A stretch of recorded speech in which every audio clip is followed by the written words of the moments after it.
Albert Einstein اور اسحاق Newton کی ذہانت کے قصے تو آپ سب نے سن رکھے ہوں گے، لیکن ان دونوں سے زیادہ ذہین ایک اور شخص بھی تھا جس کو کوئی نہیں جانتا۔ آئنسٹائن اور نیوٹن کی عقل مندی اور کارناموں سے تو سب واقف ہیں، لیکن آپ یہ جان کر حیران رہ جائیں گے کہ ایک شخص ایسا بھی ہے جس کا آئی کیو ان دونوں سے بہت زیادہ ہے، مگر وہ گمنام ہے۔ یہ کہانی ایک ایسے شخص کی ہے جو دنیا میں اب تک پیدا ہونے والے سب انسانوں میں سب سے زیادہ ذہین مانا جاتا ہے۔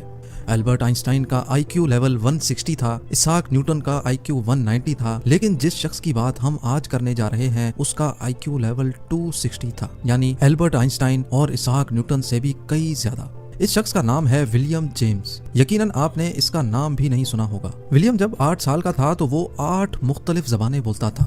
ولیم 1898 میں امریکہ کے شہر نیو یارک میں پیدا ہوا۔ اس کے ماں باپ انتہائی ذہین لوگ تھے۔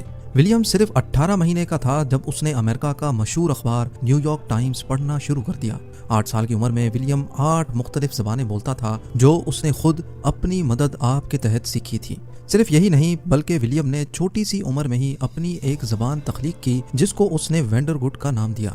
ولیم دنیا کا پہلا شخص تھا جسے بہت چھوٹی عمر میں ہی ہارورڈ یونیورسٹی میں پڑھنے کا موقع ملا۔ ولیم کو ہارورڈ یونیورسٹی میں 1909 میں 11 سال کی عمر میں پڑھنے کا موقع ملا۔ صرف 1 سال بعد یعنی 1910 میں ولیم اپنے استاد کو میتھس پڑھایا کرتا تھا۔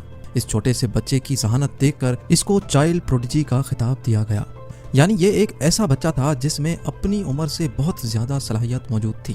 ولیم نے 16 سال کی عمر میں کالج کی ڈگری مکمل کر لی۔ اس کی اعلیٰ صلاحیتوں کی بنا پر یہ چھوٹی عمر میں ہی بہت مشہور ہو گیا، لیکن ولیم کو مشہور ہونے کا بالکل شوق نہیں تھا۔ وہ لوگوں سے دور اکیلا رہنا چاہتا تھا۔ اس کے لیے سب سے اچھی زندگی وہ تھی جس میں اس کا کسی کے ساتھ رابطہ نہ ہو۔ ایک موقع پر ولیم نے ایسا بھی کہا کہ وہ کبھی شادی نہیں کرنا چاہتا۔ ولیم کے والد نے بہت کوشش کی کہ وہ اور زیادہ پڑھائی کرے کیونکہ انہیں معلوم تھا کہ ولیم میں کچھ خاص ضرور ہے۔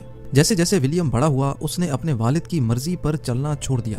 وہ جانتا تھا کہ اگر وہ آگے بڑھے گا تو لوگ اسے اور زیادہ جاننے لگیں گے، یہاں تک کہ اسی وجہ سے اس کی اپنے والد کے ساتھ شدید لڑائی بھی ہو گئی۔ لڑائی اتنی شدید تھی کہ ولیم کے والد کی 1923 میں وفات ہوئی تو وہ ان کے جنازے پر بھی نہیں گیا۔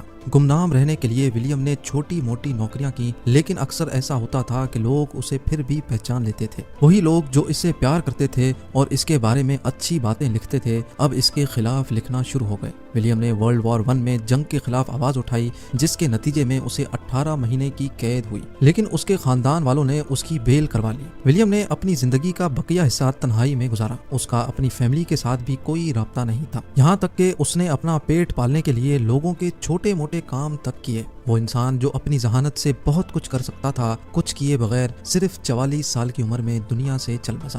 اس طرح ولیم کا قصہ تمام ہوا اور لوگ اسے بھول گئے۔